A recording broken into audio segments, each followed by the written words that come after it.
More than 1,000 people have been killed in Syria over the past few days, marking one of the deadliest episodes since the country's civil war began 14 years ago. The violence has erupted amid clashes between anti-government groups and security forces, as well as series of revenge killings. According to the British-based Syrian Observatory for Human Rights, the casualties include 745 civilians, 125 members of the government security forces, and 148 militants from the pro-Bashar al-Assad groups. The conflict, which began in 2011 with protests against Bashar al-Assad's regime, has seen a significant shift in power dynamics, and the violence that has followed the fall of Assad's government in December last year continues to raise concerns about Syria's future. So, what's happening now? We explain. Bashar al-Assad, Syria's long-time president, is a member of the Alawites sect, which is a minority Shia community that has historically dominated key positions in the Syrian government. After Assad's fall, the group that has emerged as a dominant force is Hayat Tahrir al-Sham, that is the HTS, which is a militant group with ties to al-Qaeda. This Sunni extremist group's rise to power has heightened fears among Syria's Alawite, Christian, and Druze minorities who fear prosecution under HTS's hardline Sunni rule. Though interim President Ahmed al-Sharaa has pledged to ensure all communities are included, the situation on the ground tells a different story. The violence intensified last week with pro-Assad militants launching an attack on government forces in the Alawite-dominated coastal area of Jabaleh on the 6th of March. These militias targeted security patrols and checkpoints, killing at least 13 personnel. In response, the government forces, supported by Sunni armed groups, launched a brutal crackdown that led to the deaths of many civilians. Several Alawite villagers were reportedly shot dead on the streets on the outside of their homes, and many homes were looted and burned. On the other hand, in a televised address on Friday last week, interim President Sharaa called for restraint, urging security forces not to exaggerate in their response. He said, and I quote, "What differentiates us from our enemy is our commitment to our values." However, his appeal for calm seems to have fallen on deaf ears. Residents in the Alawite villages reported widespread violence, with gunmen targeting Alawite men and torching homes. Let's get down to the roots of Syria's civil war.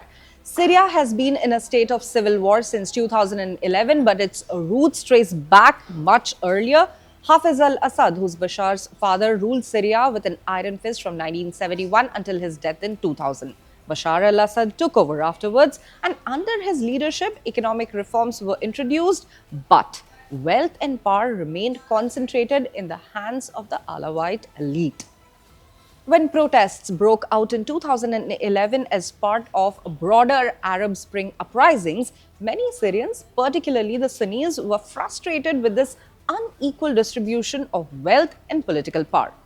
Initial protests against rising prices and unemployment were met with violent crackdowns by Assad's regime, which escalated into a full-blown civil war in Syria. The conflict has since become a complex and multi-sided war with various foreign powers backing different factions. The United States, Israel, Turkey, Iran, and Russia have all become involved, each supporting different groups, including Sunni militias, Shia militias, and Kurdish forces. The involvement of these foreign powers has turned Syria into a battleground for competing geopolitical interests. So, what's exactly the role of the foreign powers? Syria's struggle has also drawn the attention of international powers, each with its own agenda. Israel has conducted airstrikes, claiming its actions are aimed at preventing advanced weapons from falling into the wrong hands. Meanwhile, Russia has a significant military presence in Syria, with a large base in Latakia, which houses many of Syria's minority communities seeking refuge amidst the violence. So, what lies ahead? What's next for Syria? Despite interim President Sharaa's appeal for peace and national unity, the future of Syria remains uncertain. In recent address, Sharaa said we have to preserve national unity and domestic peace we can live together. Rest assured about Syria, this country has the characteristics for survival. What is currently happening in Syria is within the expected challenges. However, deep divisions persist, especially within minorities, mistrusting HTS, and a multitude of armed factions with grievances. As the violence continues and foreign powers maintain their involvement, the road to peace in Syria seems as distant as ever. The country's future hinges on whether the diverse communities can come together or if these deep rooted tensions will further tear Syria apart. For now, the battle rages on, and the people of Syria continue to bear the brunt of a war that shows no signs of ending anytime soon. For more updates on the civil war in Syria, stay tuned to the official YouTube channel of the Indian Express.